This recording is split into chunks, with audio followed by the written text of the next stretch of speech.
Well, this is the last we'll hear of him. I suppose that makes this a wrap. The weekly wrap.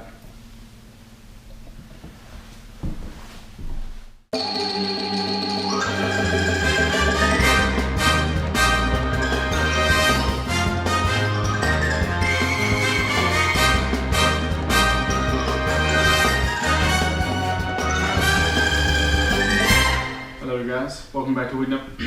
Sorry, just got out of the bomb movie. Welcome back to week number 6 of the Weekly Wrap, show where I tell you all the stuff you need to know about entertainment news, as well as give you insight into movies I've seen, and just kind of ramble on as I tend to do. My name is Ben, and let's start with the news today. In film news, new information has come out for the new film, Fantastic Beasts and Where to Find Them. This new J.K. Rowling pen story stars Eddie Redmayne as Newt Scrimgeour something, and he is a visitor in New York City, and he is trying to contain some magical creatures that have gotten out of his magical case. Check out Entertainment Weekly for more information on the plot and for pictures that you can also see right here. In music news, famous composer Hans Zimmer, famous for composing such films as the Dark Knight franchise, Gladiator, Inception, and so many, many more, is going to go on an orchestra tour starting next year.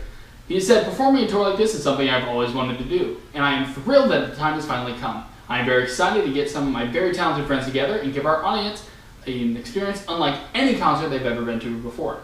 Tour dates include places such as Berlin, London, and Paris, and no U.S. states have been announced yet, but hopefully some will be in the future. In pop culture news, hashtag Force for Daniel has been all of the rage. A dying cancer patient named, well, of course, Daniel, has expressed his wish to see the newest Star Wars film, The Force Awakens. Unfortunately, he is set to pass away before the film actually comes out, so he reached out to several different Star Wars people in order to see the film. Thankfully, Star Wars and Disney and J.J. Abrams have gotten an unedited version of the film for him to see, and you can check out his wife's lovely written letter here thanking everyone for their support. In video game news, the popular video game Arkham Knight has come under some more trouble. For the PC release of the game, the patches that they released on October 28th to fix all their problems have unfortunately not been working so well for gamers. They have released a refund for all gamers that can cover not only the game, but the DLC they've bought as well. Hopefully, a final patch will come out for this game, and Arkham Knight will see the light of day. This week, we'll be renewing the 24th Bond film, Spectre. This Sam Mendes-directed film stars James Bond yet again, played by Daniel Craig, as he tries to track down a nefarious villain from his past and a secret organization known as Spectre. Check out the trailer here. They say you're finished. What do you think? I think you're just getting started. Ah, 007. Q? Magnificent, isn't she? A few little tricks up her sleeve. That's more like it. Do one more thing for me. What do you have in mind? Let me disappear. I really, really hate you right now. Spectre, coming soon. Wonderful film. Daniel Craig returns to play James Bond in this movie, and he does a, well, pretty good job again. Now, Daniel Craig has expressed some dissatisfaction with the role in past, saying so much as he would rather slit his wrist than play the character again. Now, you can see a bit of that fatigue and tiredness in his role here, but it doesn't distract from anything, and you still believe 100% that he is James Bond. Christoph Waltz plays the villain Oberhauser in this film. He is a maniacal and manipulative little son of a gun. I think he does a tremendous job playing a villain, as he has in films past, such as Inglourious Basterds, and especially in this film. Now, it does get a bit too far in the cliche end by the end of the movie, but I still think he does a great job with it, and he has a fun time playing such a villainous role. Léa Seydoux plays the Bond girl in this movie. Now, unfortunately for her, the character is written a bit dry. It's a Bond girl, it's something you've seen before in the past. She has sex with Bond at one point, she gets into a little bit of a fight, but not much else. She does a great job with the character, but unfortunately the writing just falls flat for her. I love her acting, but could have done better in the writing department. Now, the henchman played in this movie is Dave Bautista, who I adore. You may have seen him play Drax in Guardians of the Galaxy. In this movie, he does a great job.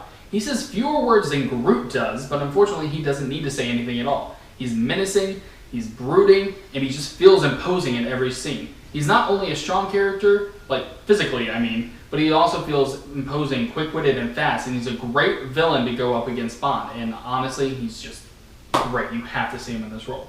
Sam Mendes, director of Skyfall, returns to direct Spectre in a starring fashion. Now, he does a great job with this movie, making it fun and enjoyable, and it's definitely a great addition to the Bond canon. Unfortunately, though, he does not add that much new to the film. He has a great time with Bond, and everything you love from a Bond movie is here. It has a fast car chase, it has sexy women, violence, explosions, and all the things you love. Unfortunately though, it's all the things you love. Nothing new like Skyfall or Casino Royale had to add to things. This is a fun movie, but nothing new is put in addition. Now there's a wonderful single shot that starts off the movie with a Dia de los Muertos celebration in New Mexico City. It is a great shot, and I think one that's really going to stand out at the end of the movie. Great action, great acting. I really recommend just seeing the movie for the intro alone. It's wonderful. Now IMDb gives this movie a 7.4, a 62% from Rotten Tomatoes, and a 60 from Metacritic. Now I personally would give this movie about a 7. It's a really fun Bond movie. If you like Bond, you'll be able to enjoy this and have a great time. But if you're looking for something new, such as happened in Casino Royale and Skyfall, you're going to be a little disappointed. But a fun movie, great action all the way through. Alright guys, well I hope you enjoyed this episode of The Weekly Wrap. Tune in next week to see what we do next. If you guys want to check out more of our stuff, check out our links below for our Instagram, our Facebook, our Twitter, all that fun stuff. Also, if you like my wonderful voice, check out my podcast, The Cluster Cuss, that I do with my roommate Parker. Links for that below, as well as the Facebook and Twitter, all the fun things. Alright guys, hope you had a great time, and tune in next week for the next episode of The Weekly Wrap.